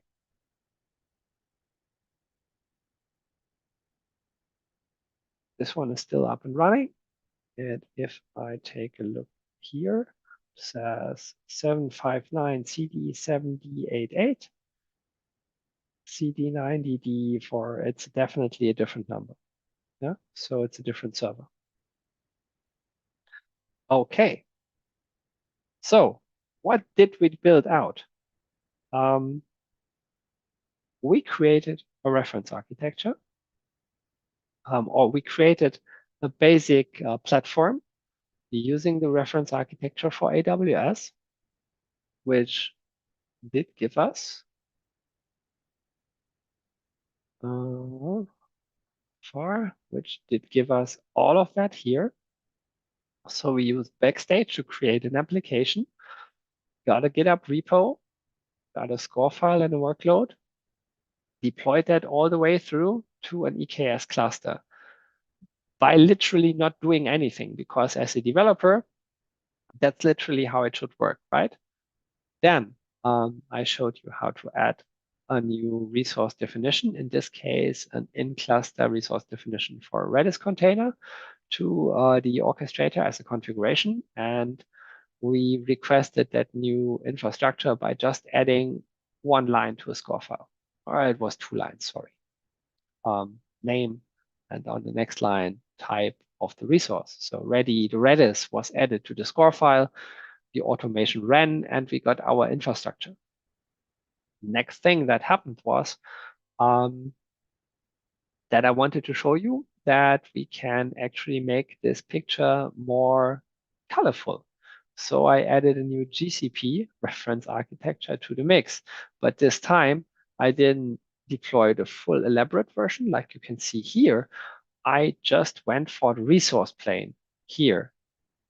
Yeah, and so I stayed on the base level of the reference architecture. Right here, which allowed me, once again, this is the base level. I didn't go to the examples with backstage directory. So that allowed me to actually create a resource plane here and add all of the corresponding resource definitions to the orchestrator. So the orchestrator now knows that there is another resource plane existing and knows how to get resources to it or in it and deploy to it. And what we then did is we created environment types. We did take a look at the GCP cluster and found out that the matching criteria are now if the environment ID is GCP and the environment type in this case is either development or staging, this cluster will be chosen. So by just creating a staging environment that has the ID GCP and pushing the deploy button, we did deploy, but this time not to Amazon, but to Google Cloud. And all of that in 2 hours, while also setting up a reliable way on how to start a project, how to get a workflow going that gets people very quickly from their idea to the first commit to development. I have some ammo left. I'm always almost at the end of my 2 hours, but I have some ammo left. So, Maria, what do you think? Should we keep rolling for a little bit and show the people how ephemeral environments can be easily utilized as well using the orchestrator and our reference architectures, and how we can possibly also utilize the Terraform driver to create a resource that is not in cluster, but actually a cloud provider-based service running on top. Roger says ephemeral environments, yes. So I will agree with Roger. Oops. What was that? Yeah, agreeing with Roger. That I do as well. Roger on that. Okay, cool. Ephemeral environments. So the good part is that actually our reference architectures come pre-equipped with the capability to make that happen, which makes it really easy for me to show that to you and also not as much time consuming. So I just, first of all, need to find where I am. Let's get rid of the additional windows so I don't lose context all of the time. So JTest 101. This was my demo application, right? And I have a score file in here. And let's request something else. Let's let's request Maria. Maria of type MariaDB. MariaDB possibly. So the type needs to be correct. The name is of course free to choose. Okay, so usually if I would like to have an ephemeral environment, why would I like that? One of the main reasons for me as a developer is I want to have a stable environment for the course of a pull request, because I have created a point in code that I now want an automated test set to run, which probably takes a little bit longer, or I want to share that point in code. Say I'm a backend developer, I want to share that point in code with my new API changes to the front-end guys and see if it clicks together with what they are building. And for that, I need a stable environment, because usually I'm working inside of a team of developers and they all work on the same service, but with different requirements. So it's a little bit, yeah, who's the quickest, right? If I deploy it to the dev environment and then a colleague thinks like, hey, I want to deploy my stuff, then my point in code is gone, obviously. And ephemeral environments change the game there. I have my own ephemeral environment for the length of my pull request. And then after my pull request has concluded, it gets decommissioned again. So I have minimal cost, but maximum effect. Okay, So how to make that happen? I said pull request a few times. That should have given you a hint. And that's exactly what we're going to do. We're going to take a look at the right repo here. Where is it? Not this one. Not this one. Not this one. JTest 101. Changes. Score YAML. Right. That's good. Edit DB. I want to commit that. Now, I don't just want to sync. What I actually want to do is I want to, where's the symbol? Push that symbol here and create a pull request. So that's not good. Main, not good. Go back here. I don't want to do this. Cancel. What I want to do is I want to first of all create a new branch. And we're going to name it Maria. Okay, now I'm on that branch. Now I want to create a pull request. So merge from Maria to main. Cool. LDB signed off by me. Couldn't be better. Create, publish the branch. So what I now did is I created a pull request on top of GitHub. And that means I have a pull request. It's a little bit of a shame that this here is not live. Refreshing itself live. So let's head over to GitHub. I can see I have my pull request running here. And if I go in here, I can see merge pull request is grayed out. So while I could possibly still push the button here, I would get an error then. Yeah. But over here, I have a live view. I can see that is grayed out because there's something happening here. Build is running. This check has started in progress. Okay. If I go to the details, I can see there is stuff happening here. Okay, this branch has no conflicts with the base branch. Let's run over to the orchestrator.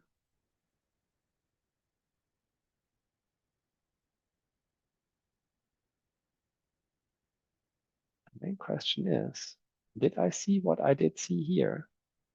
Did I see something right here?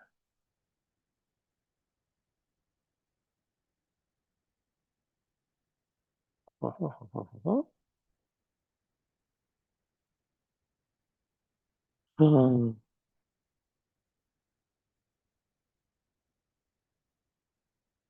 right, this is not the expected outcome. And I might resort to actually showing you this in a different environment. And the reason being that it seems like there is actually a download link broken. So, and I can show you where that job is being set up, but I don't want to fix that live. So if I look at my project here, there's the GitHub workflows, and then there is not only the deploy YAML, but there's also a pull request YAML. So whenever I reopen or synchronize a pull request, this pipeline here is triggered. And what it does is, or what it should do, is it should create an environment with the ID PR-pull request number. And it seems like somewhere in here, there is a broken link, which I will need to fix after my demo routine here. But let's jump over to an environment where this is actually working, because I don't want to keep you guys waiting for so long. So let's jump over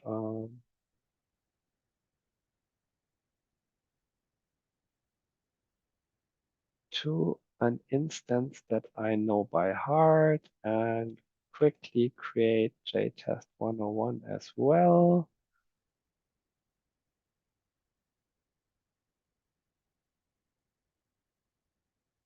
Go to the repo. And go to my score YAML, edit the file. This time I'll just stay in GitHub. What did we say? Maria of type MariaDB. Commit changes. I want to be my work self. I want to create a new branch with a pull request. Okay, create a pull request. Great. So what has happened in the background? If I open the orchestrator, you can see JTest 101 has been created. That one is still deploying. I've been really fast.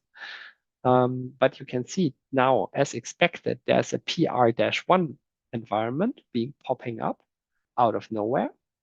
Nothing has been deployed here. Okay, now the deployment is coming in. Update score YAML. Let's see, this one failed. Most probably there is no resource of type MariaDB. And yeah, that is a true statement. Dear me, what did I do here? Okay, so let's take a look at the commits, or let's take a look at the code. Change to my patch branch, go to the score YAML, edit the file. Of course, this should be in MySQL. Sorry, Maria. Okay, commit once again to my branch, which means that now in the background, this branch is being created or being rebuilt once again. And I should pretty soon see another deploy coming in here.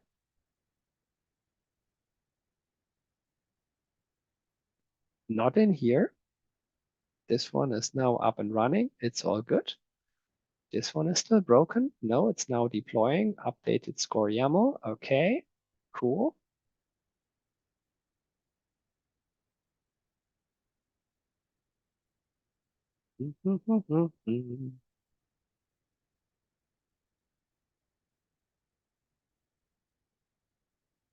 Here, it's working.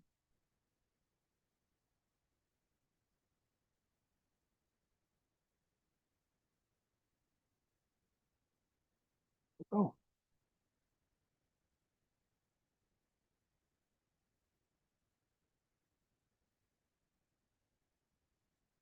That's what I usually do when I'm waiting on something. I'm frantically clicking around until it finally updates. Okay, here we go. Updated score YAML. This time, okay, the deployment is still pending, but this time I have my MariaDB of type MySQL. So that has worked out. Great. Okay. So the question is it all good or isn't it? In this case, I would personally say, so this PR environment is now a complete discrete own environment. It is actually, if I look a little bit further into it, it is in its own namespace, which is distinct from the development environment. So we are, in this case, not utilizing a different Kubernetes cluster. We are just creating a new namespace to set up this completely discrete environment. It gets its own database instances, of course, or its instances of other resources.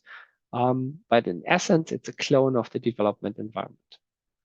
And now I could actually develop here. I could do further code changes and wait until I have done everything I wanted to do.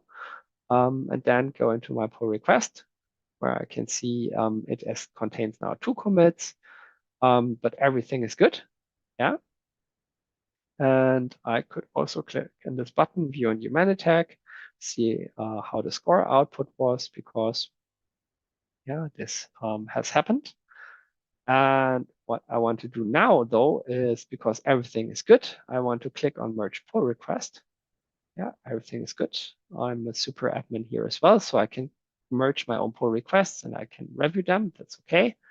I don't need the branch anymore. And what's happening on the orchestrator side now is that the environment is gone because I closed the pull request the PR1 environment got deconstructed. And as the merge is coming in, it is automatically populating my development environment. And this is how it should have been in the first place if I wouldn't have somehow run across a broken link, which I'm going to fix in our repo after the session. Okay. Cool. So much to ephemeral environments. This is a feature which usually is really hard to get. But because we are basically only issuing a very abstract request in the format of the score file, yeah, from the developer side, I can create the needed resources in any environment. Yeah, and because I can do that, I can also do ephemeral environments really easy. And the orchestrator is taking care that at the point of deployment for the right context, and the context can be ephemeral, all of the right stuff is being created or wired up and then being deployed on top. And we're keeping that alive as long as we need it. And then we just decommission it again. Straightforward. And yeah, already built into the reference architecture as a little treat. So right back here. Okay, so we covered that as well. And if I look at the clock, I would say we cut it here. If there are like any questions who should come in over the chat or the Q&A, then I am happy to take them.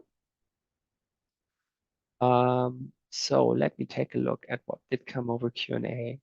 So Dami asked, does the ref architecture support multi-tenancy out of the box? And the answer is yes, it does, because the orchestrator supports multi-tenancy, right? And the reference architecture by that nature as well. If I look into this over here, obviously I could see everything all of the time because I'm a super administrator here. If I go to the organization members, you can see that's me. I'm a super administrator, but I could actually create somebody who's just a manager or a member, and then I could fence people more in and they would see, for example, just their application. So one way to have multi-tenancy would be to have people just to be able to work on certain resources, yeah, by making them managers or members of just their applications. A different way would be to say, hey, I need more organizations to have a harder tenancy. Yeah, then you just need more organizations and you put the people in there. And what you then link up infrastructure-wise to that tenant is inside of the resource management. And it is your decision what you want to have in there and what not, which in the end draws the borders for the tenant into the sand, so to speak. So Roger asks, when will you make good of the promise to deliver the architecture for Azure? That's such a nasty question. The answer is soon, TM. So if I go to GitHub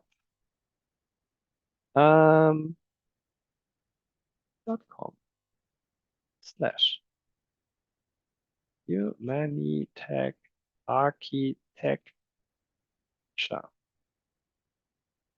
and GitHub. And if I can type, as I said, new keyboard. Sorry for that.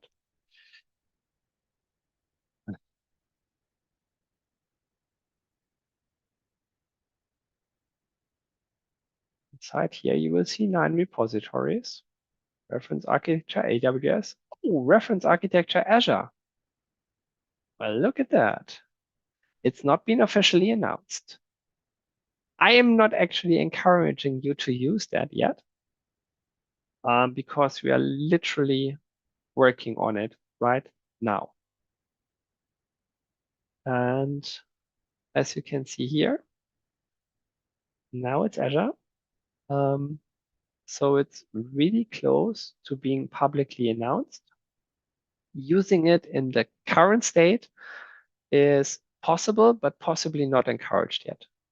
Probably wait a few more days for the official announcement. Yeah, but we already feel audacious enough to put it as a public repository in here. So does Humanitec work with OpenShift, and what is the overlap? That's also a cool question, and the answer is yes and yes.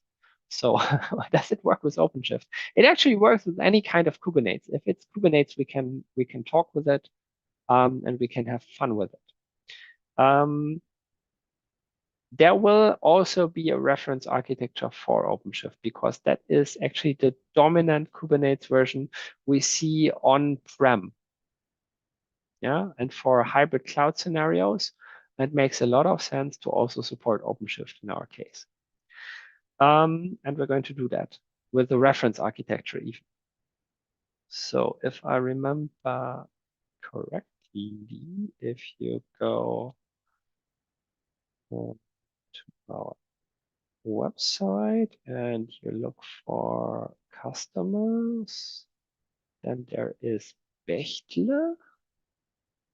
And here is actually Bechtle's reference solution architecture for this case. And as you can see, they have a hybrid between Azure and OpenShift on-prem. Yeah. So yes, this all works. And the question is, where is the overlap? Of course, OpenShift also offers developer experience-oriented tooling, stuff like source to image, for example, and other things. Yeah, but in this case, you're actually looking at OpenShift. If you have a harmonized OpenShift setup, you're running OpenShift inside of a cloud provider and on-prem, and possibly also another cloud provider. Then you can possibly use the Red Hat tooling or the OpenShift tooling to achieve some of the outcomes in a different way. Yeah, that our orchestrator would allow you to achieve as well. But you would be very much centered around OpenShift. The platforms that we take a mandate for are very much more open and allow you to actually work with different resource planes. Yeah, so could you use, for example, the operator hub to install operators on your cluster that allow you to materialize infrastructure like a database? Yes, of course. Would you be able to order an instance of that infrastructure in a self-serve way? Possibly, yes, but very differently to how we would take a mandate for that, because we always say, let developers stay where they want to stay.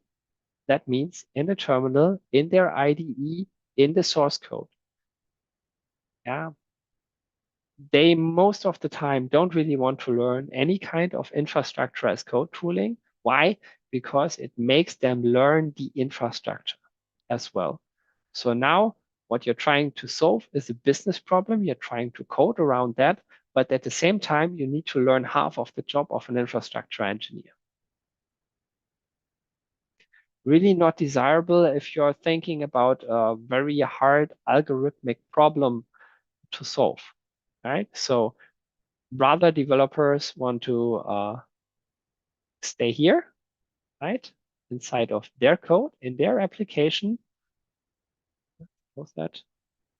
And all they want to do is like, give me that database. Thank you very much.